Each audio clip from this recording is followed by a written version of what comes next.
Hey guys, I'm bringing you a really awesome book review on the latest book that I just read. And when I mean read, I mean reread and reread because it is the book that keeps on giving.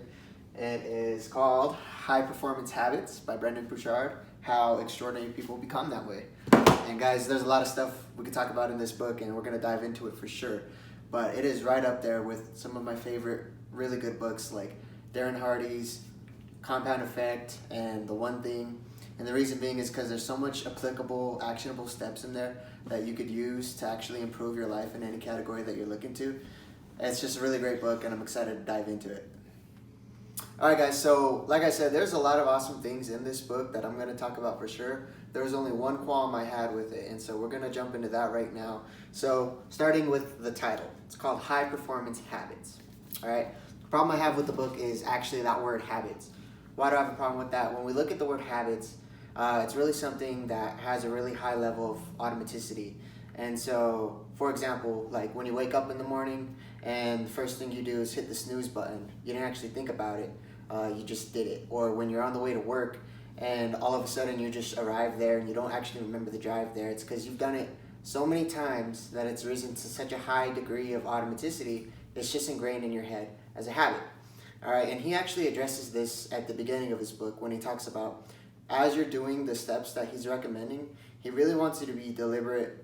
He wants you to be intentional, purposeful, and present.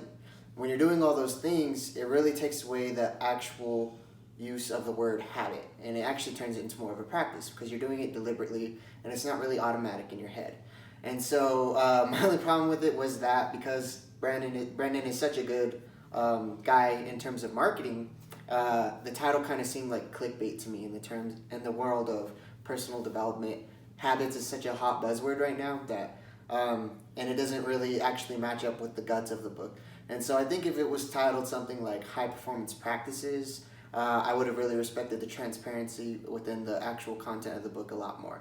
So that was my one problem with it. Other than that, it ended up being really serendipitous. You know, I actually did the fatal mistake of judging a book by its cover. I was drawn to the title, but it ended up being a really happy accident because I loved everything that was inside and contextually. So we're going to jump into the guts of it right now, guys. Okay, so in this book, Brendon breaks things up into two categories. He has 6 habits total, and he calls it the HP6, High Performance Habits, and it's going to be 6 of them. So the two categories he breaks things down into are going to be 3 personal habits and 3 social habits. So we're going to dive right into the personal habits right now.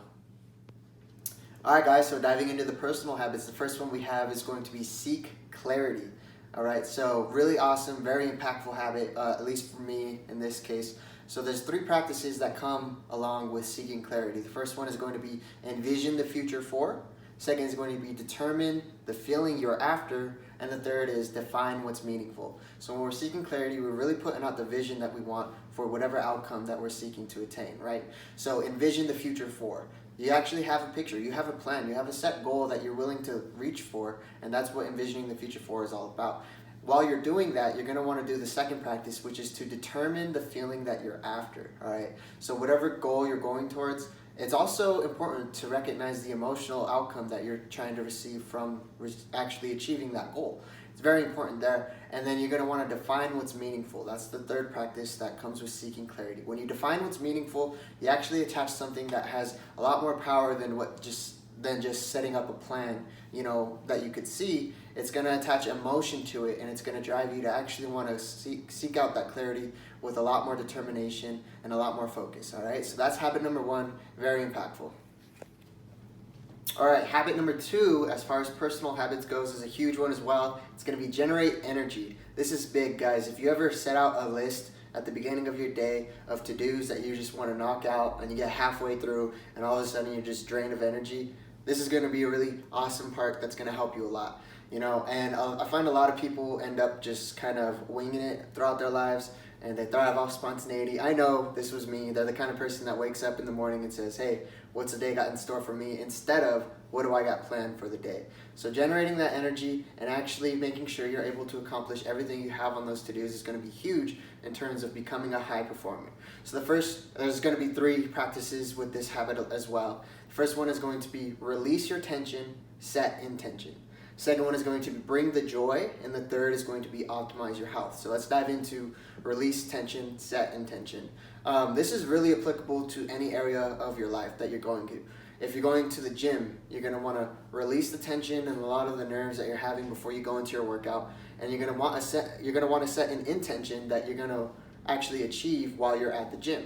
Today you might be working on chest, tomorrow you might be working on legs, but you're actually going to be focused and actually release all of the tension that you have going into the gym, and then actually reset it to something positive, okay? So you see how they kind of intertwine. This relates a little bit to actually seeking clarity, but this is really about generating the energy that you have. And I want to emphasize that word that's right there, generate energy, okay? You don't have energy, you create it. It's something that you actually put forth with a lot of intention, so that's going to be a key component when we're talking about generating energy here. The second practice is going to be bring the joy. All right, so while you're there, you just released all the tension, you gave yourself 5 seconds to actually take a breather, step outside of whatever you're going to do, and then you set an intention. That intention should be to bring the joy. You're going to want to generate energy not only physically, but also mentally and emotionally. So when you bring the joy, you're setting an intention in your head that, hey, this is going to be something fun, something that's going to be exciting, something that's going to move me towards my goals. And that's what bringing the joy is all about, all right? You don't want to be the negative person who actually has no motivation to do what it is that you're doing. Otherwise, it's going to really, really decrease the actual likelihood of you accomplishing your goal. The last practice in generating energy is going to be optimize your health. All right, obviously I used a really easy example like going to the gym, and so optimizing your health, but that entails a whole lot of things outside of just your physical health, okay? What is your mental health? What's your spiritual health at? And what's all your overall holistic health goal? And so when we're optimizing health, you could actually release all the tension that you have, all the words that you beat yourself up with in your head about how you might not be enough physically, you might not have the actual emotional energy to go throughout the day, and then release that, set the intention that, hey, today's gonna be a great day. Today I'm gonna do awesome. Today I'm gonna accomplish everything I need to accomplish with a lot of joy and a lot of energy, and that's how you're gonna optimize your health. So pick this year, actually this day today, to be the setting point that you're gonna optimize your health for the rest of your life, all right guys? All right guys, so the last of the personal habits that we're gonna talk about is actually going to be raise necessity. This one is huge, especially for me, it was very impactful. The 3 practices in terms of raising necessity are going to be know who needs you on your A game, 2, affirm the why, and 3, level up your squad. And just recently this week, I heard a really awesome story. I've heard it before in the past, but it actually had a lot more impact this week than the other times I've heard it. And I'm just gonna kind of give you a brief summary of that story as we go into this. That's gonna really help you to wrap your mind around the concept of raising necessity, okay? So once upon a time, there was a guy who was sitting on a beach with his mentor, older guy, and he's asking his mentor a lot of questions about success, and he asks him, when am I finally going to be successful? And his mentor's sitting with him on the beach. He's like, let's go into the water, I'll show you when you're going to be successful. So they step out into the water, they're about waist deep, and the guy's sitting there, like, kind of standing there wondering what's going on, and mentor says, do you trust me? He goes, absolutely. He goes, okay, I'm just going to give you a quick dunk into the water. Sure. So the mentor takes his mentee, gives him a little bit more than a quick dunk. He actually starts holding him down, and the guy starts drowning. Essentially, he's drowning. And he holds him down, and he holds him down. The guy's starting to fight. He's starting to kick. He's starting to squirm, and he can't breathe, and he thinks he's about to pass out. Just before he's on the cusp of passing out, his mentor lifts him back up. The guy's, really freaking out right now. He's like, what the heck was that about? Probably wanted to hit him at that point. At least I know I would. And he looks at his mentor, he's like, what's going on? Why did you do all that after he's caught his breath and whatnot? His mentor stops, calms him down, looks him in the eye, and he goes, when you want success as bad as you wanted that last breath, that's when you're going to be successful, all right? So that's what we're talking about when we're talking about raising necessity here. When it's something that you absolutely have to do. Success is no longer just an option, it's something that you have to do in order to actually feel like you're able to breathe again. So let's dive into the 3 practices. The first one is know who needs you on your A game. So with this necessity, a lot of it is going to be circled along the terms of knowing your why. And there's a really awesome book, you guys have probably read it, it's called Start With Why by Simon Sinek. He's an awesome psychiatrist and really big author these days. And so when you start with why, this is really what we're talking about here, is knowing who needs you on your A game.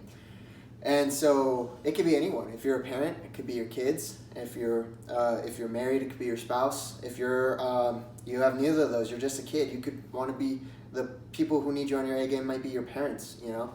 And so really cementing that, knowing who needs you on your A game every single day to accomplish your goals, that's what's going to help you to really raise the necessity that it's going to take to succeed. All right. And so the second practice is going to be affirm your why. All right, and so you know your why, you know who needs you on your A game. Now you're going to want to speak it into life. You're going to want to put it in front of you every single day.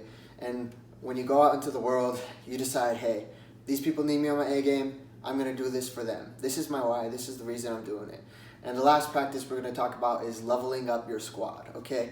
And so there's a lot of really awesome necessity that comes with social pressure. So if you're around people who are really focused on succeeding, who are focused on producing, who are focused on actually creating success in their life, as opposed to people who are maybe working a 9 to 5 every day, get off work, watch Netflix, smoke, drink on the weekends, live for the weekend.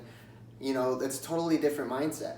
The people that you hang out with that are going to be, you know, kind of in the 9 to 5 job type of mentality versus the people who are really wanting to succeed in life are going to change how you interact and the kind of pressures that you put on yourself to actually necessitate success. So level up your squad is the last practice in raising necessity, and that is it for the 3 personal habits that you want to develop in terms of the HP6. We're about to dive into the 3 social habits right now, guys. All right, guys, we are now into the 3 social habits that we're going to talk about. First one is one of my favorite ones here. It's going to be increasing productivity. Nothing in the world is going to replace good old-fashioned work when it comes to succeeding, all right? So the 3 practices that come along with increasing productivity are going to be increase the outputs that matter, chart your 5 moves, and get insanely good at key skills. All right, so there's a really awesome term out there called the Pareto effect, and basically it says that 20% of the work you're gonna do is going to produce 80% of the results. All right, so it's the 80-20 principle right there. And so what does that mean? We're gonna wanna start focusing on the things that really matter, major in the majors and minor in the minors, and don't get those mixed up. So when you're gonna, the first practice is increase the outputs that matter. You're gonna wanna determine what it is that is actually creating the results that you actually want and need to succeed. So when you figure out what those are, you're gonna wanna do those as much as you possibly can. All right, your next one is going to be chart your 5 moves. There's a really awesome author in the world of leadership. He's actually the head of the leadership title in the personal development arena. His name is John C. Maxwell. He has the law of 5 that he developed. And basically what this means is every day you're going to pick 5 moves that you're going to want to do that's going to move you closer to your goal. Just 5. We're not talking about 4. We're not talking about 6. You're going to do 5 moves that are going to take you one step closer to your overall goal. All right, so the next practice is chart your 5 moves. That's what you want to figure out after you've increased the outputs that matter. And the last 3 or the third practice in this increased productivity is going to be getting insanely good at those key skills.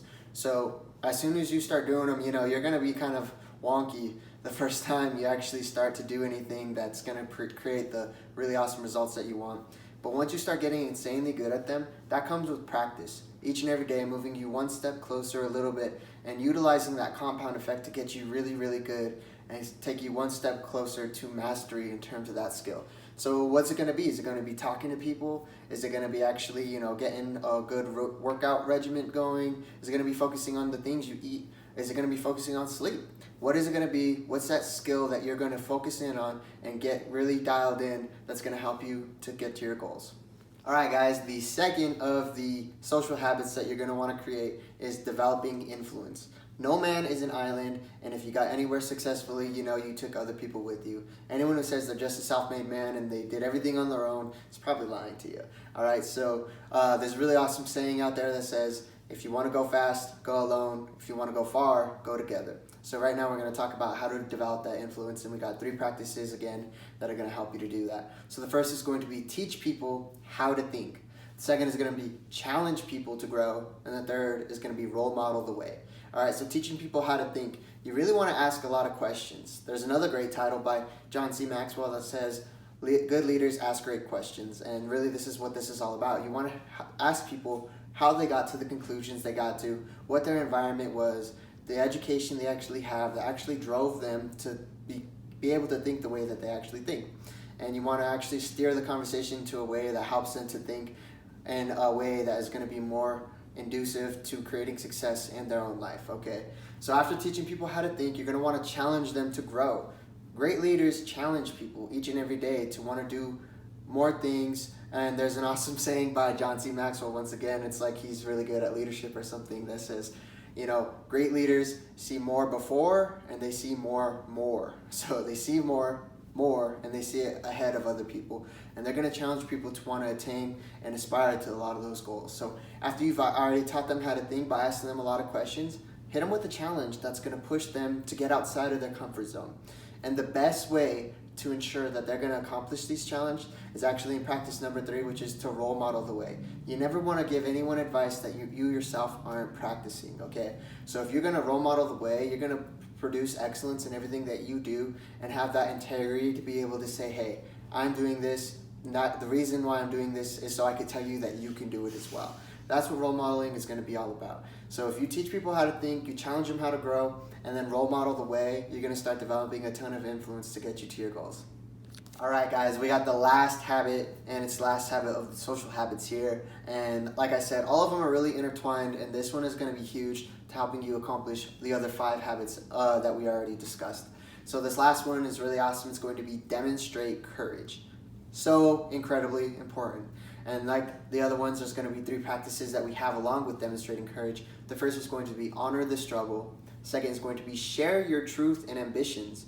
And the third is going to be find someone to fight for. All right, so when you honor the struggle, you recognize where you came from, you recognize the fights and obstacles that you already accomplished and got through. It's really going to help you to cement your why inside of your heart and realize that, hey, I've gotten through so much of this stuff already that the struggle that I'm embracing today isn't so bad. I could get through whatever it is that I need to get through because I've already gone through so much. So never forget where you came from, and always, stay humble, but also stay hungry. Next is going to be share your truths and ambitions with people. This takes a ton of courage, you guys. A lot of people like to hide their light in a box and don't necessarily take the time to show people what is actually inside of their heart in terms of their ambitions and their truths. What are you going after? Start sharing that with as many people as you can, and you're going to find that people are going to be on board with you. The more you start sharing it, the more avenues and opportunities are going to be open up for you just because you told people something that you're interested in. That has a ripple effect that's going to help you to get to your goals much quicker than if you were just to keep it inside and never tell anyone about it, okay?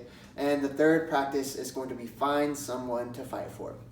We talked about this a little bit earlier when we were discussing raising your necessity, but really when you find someone to fight for and you take your eyes off of yourself and you take your eyes off of maybe some of the selfish reasons that you might have to actually attain a certain goal, and you put your focus on somebody else, it's going to really drive in and it's going to actually help you to get to your goals much faster and demonstrate the courage needed to actually start sharing a lot of your ambitions and goals because you have someone to fight for. And so demonstrating courage is going to be huge and affecting a lot of the other habits that we've already discussed, and it's going to be a really awesome impact in your life as well. Alright guys, so I really hope you enjoyed the HP6 that Brandon has given us to really improve a lot of the qualities of our life. And so with that being said, he does offer a free opportunity to take a test to see where you are in all 6 of these habits. Alright, so I took this test recently. First time I took it was a couple months ago. Ended up scoring a 3.8 total. So basically, all 6 of the habits, you'll get a score on 1 to 5, and then he'll average all those scores together to get you your overall high performance indicator. And so the test is called HPI. You could just Google it, HPI test, for free, and it'll give you a link that you could type into. I think it's like 36 questions that are going to give you your overall score. Email it to you, and then in 2 months later, it's going to actually send you a follow-up email that's going to see how far you've came, so you could take the test again and again, see how your progress is going. Leaders are trackers, so if you're seeing how far you've came since the last time you took it, you're actually going to see some really awesome results that are going to drive you to want to keep increasing your performance there. And so when I took it the first time a couple months ago, I got a 3.8, which is just above the average. And the second time, which I actually took today, my 2-month mark, I actually scored a 4.76. So leaps and bounds in terms of actual practicality that this book gives you. And so that's why I've been so excited to share it with you guys. Take the test online at HPI Indicator. So that is it, everybody. I really hope you enjoyed me giving this review and summary of High Performance Habits by Brendon Burchard. I really enjoyed this book. You could get it yourself. He actually offers it for free. All you have to do is pay for shipping, and so you could get the actual hardcover of the book to your door, or you could listen to the audiobook version, which he voices by himself, and so it's really great. Both versions, you could do both, as a matter of fact. So hope you guys have enjoyed it. I'll talk to you soon.